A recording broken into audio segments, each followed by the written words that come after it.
ఓం సదాశివసమారంభాం వ్యాసశంకరమధ్యమాం అస్మదాచార్యపర్యంతాం వందే గురుపరంపరాం.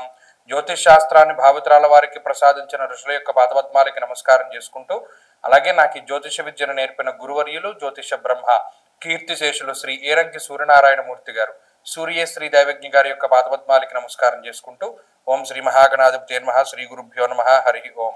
వీక్షకులందరికీ నమస్కారం. మకర రాశి వారికి ఈ వారంలో ఉండేటువంటి గ్రహగతులు కొంచెం మిశ్రమంగానే ఉన్నాయి. కొంతమంది పాపం మకర రాశి వారు కామెంట్ రూపంలో కూడా పెడుతున్నారు, ఈ గ్రహస్థితిలో ఏం మార్పు లేదు, ప్రతి వారము మీరు ఒకటే విషయాన్ని చెప్తున్నారు అని. ఇక్కడ గ్రహగతుల్లో ఏదైనా వ్యత్యాసం కనబడుతోంది అనుకోండి, అప్పుడు మనకి ఏదైనా మార్పు ఉంటుంది. ఉదాహరణకి ఈ వారంలో చూడండి, బుధుని యొక్క మార్పు ఉన్నది. దశమ స్థానంలోకి బుధుడు మారుతూ ఉన్నారు. కుజబుధుల యొక్క యుతి జరుగుతూ ఉన్నది. అలాగే ఈ రాశి వారికి ప్రత్యేకించి యోగించేటువంటి గ్రహాలు ఏమున్నాయి? ఒక్క రాహుగ్రహం మినహాయించి, చంద్రుడు మినహాయించి, శుక్రుడు మినహాయించి యోగించేటువంటి గ్రహాలు ఏమీ లేవు. అందులోనూ గ్రహణానంతరం రాహు ఇచ్చేటువంటి ఫలితాల్లో కూడా మార్పులు కనబడుతూ ఉన్నాయి. అంటే కేవలం శుక్రగ్రహము చంద్రగ్రహము ఇచ్చేటువంటి ఫలితాల మీద మాత్రమే ఆధారపడి ముందుకు వెళ్ళాలి. అలాంటప్పుడు పరిస్థితులు వైవిధ్యంగానే కనబడుతూ ఉంటాయి.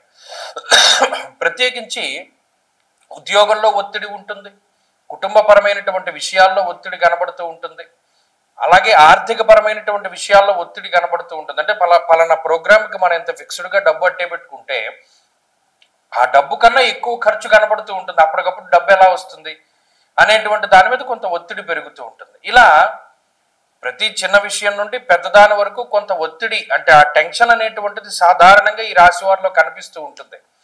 దానికి ఏంటి అంటే కొంత సహాయం చేసేటువంటి వాళ్ళు కూడా ఎవరు లేరు. ఈ మకర రాశి వారికి ఈ గ్రహగతుల్లో పలానా గ్రహం విపరీతంగా యోగిస్తుందని చెప్పడానికి లేదు. ఇంకా పీడించేటువంటి స్థాయిలో ఉన్నాయి గ్రహాలు. ఉన్న శనేశ్వరుడల్లా వక్రగతిలోకి వెళ్ళిపోవడం వల్ల ఆయన అనుకూలత కూడా తగ్గిపోయింది. కాబట్టి ఈ రాశి వారికి ప్రస్తుతం గ్రహస్థితి స్తబ్దుగా ఉన్నది. దాన్ని అంగీకరించవలసినటువంటి విషయం అది. కావాలంటే మీరు ప్రయత్నం చేయండి. ఏదైనా ఒక చిన్న పని ప్రారంభం చేస్తే దానిలో అనేక రకాల ఆటంకాలు వస్తాయి. దాన్ని దాటుకుని ముందుకు వెళితే పని కొంచెం నిదానంగా సాగుతూ ఉంటుంది. అంత స్పీడ్ ఉండకపోయినా కొంతకాలానికైనా మీరు కంప్లీట్ చేయగలుగుతారు. ఇక్కడ కావాల్సింది విల్ పవర్. స్వతహాగా మకర రాశి వారు ఎక్కువగా కష్టజీవులు.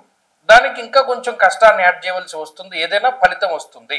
కాబట్టి ఇందులో అదృష్టాన్ని కోరుకోకుండా, ఈజీ మనీ కోసం ఆలోచించకుండా కష్టాన్ని పెట్టుబడిగా పెట్టి ముందుకు వెళితే మాత్రం సక్సెస్ అవుతారు.